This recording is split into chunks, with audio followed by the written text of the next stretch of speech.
Salamat o Dios. Nga inablihan ang una-una kasing-kasing o Dios. Amen, Lord Jesus. Ang mga tulong nga imong ipaabot gyud Dios sa Yes, sa karon karang kining tanan Ginoo kong gipasalamatan ug gipasigunggan sa ngalan sa Ama sa Anak ug sa Espiritu Santo. Amen. Amen.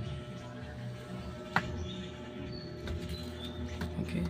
Sige na, may punta mga heg sa una no. So, ang pulong atong pagambitan karon diri makita sa Lucas kapitulo 19 Amen. bersikulo 1 sa panon sa mga tawo sa 4 na siya. Busa nidagan siya una sa panon ug isa ka sa kahoyng sikomoro aron makakita siya kang Hesus nga moagi ni adtong dalana. Sa pag-abot na ni Hesus ni adtong dapita mihangad siya sa kahoy ug miingon kang Sakeo. Kana og dayon Sakeo, kay adto ako moabot sa imong balay karong adlaw. Madali pagkanaog si Sakeo ug ang dakong ug sa dakong kalipay may dawat kang Hesus. Ni namisita sa balay sa usa ka makasasala ug mitinog si Sakeo ug miingon kaabitan Father Lord. Salamat Ginoo kini nga mga pulong Father dili maglabay nga kawang Lord matas kini sa mga una kasi kami kining may apply sa mga tagusan ng pakinabuhi dalaygon ka o Dios sa walay katapusan. In the mighty name of Jesus Christ, Jesus mighty name I pray. Amen.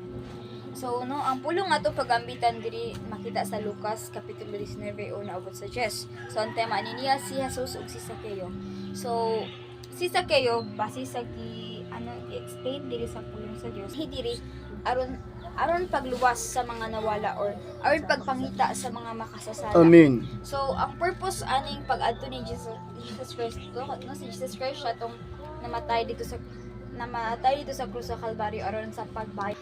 Napa sa kanta gani nga pamilya gini nga tanan nga grupo sa simba nagkanta gini si Sakio gamay nga kayo di ba mikat-kat siya sa singkumoro kay gusto sa mulantang tasan unsa may mga binuhatan dili may makausap pero aduna may dakong Dios nga mao si Jesus si Jesus Christ nga mosunog sa tanang bag sa atong kinabuhi nipuyo sa sulod sa atong kasing-kasing ingon nga kahayag Savior God kay super lights hayag ug ingon sa utong tutok ang kahayag ug walay dulom amen sa dihang walay dulom o kahayag atong makita dili ta madagma panahon sa adlaw nga maglakaw ug dili ta mabangga panahon sa ato ang paglakaw ngano man kay siya ang Dios atong kauban ipilinawan. Amen. Amen. Kalipay ba ta? Amen. Ingon din si Sakeo karon Ginoo na makasulod sa balay ingon sa nga karon Ginoo kay ako nakatikas man ingon din sa tugan siya kay ako nakatikas man ibalik na ko nga dubli ang ako ang mga natikas kuha din yang kwarta ug yang ipanghatag dito inuwan na kung sige ingon ni Jesus Christ ni katawa si Jesus ug niingon si Jesus karon ang gingaharian sa Dios aning panimalay. Amen. Amen. Hallelujah. Ang paghari sa Dios aning balaya tungod kay si Sakeo kaliwat usab ni Abraham but pasabot kita kaliwat usab ni Abraham. Amen. Amen. Amen. Kisa na si Abraham, the father of faith, amahan sa pagtuo.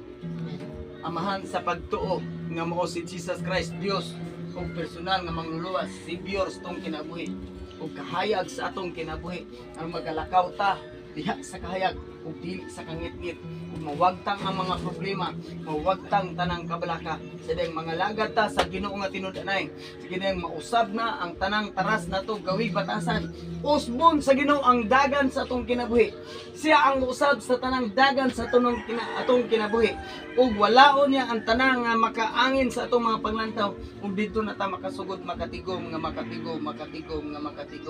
ug ang mga bata usab makabenefits kay ang mga pamilya makabinipits hallelujah sa mga panalangin nga nabatunan nagkika ni Jesus Christ kusog kahimsog mga panalangin nga moabot amen.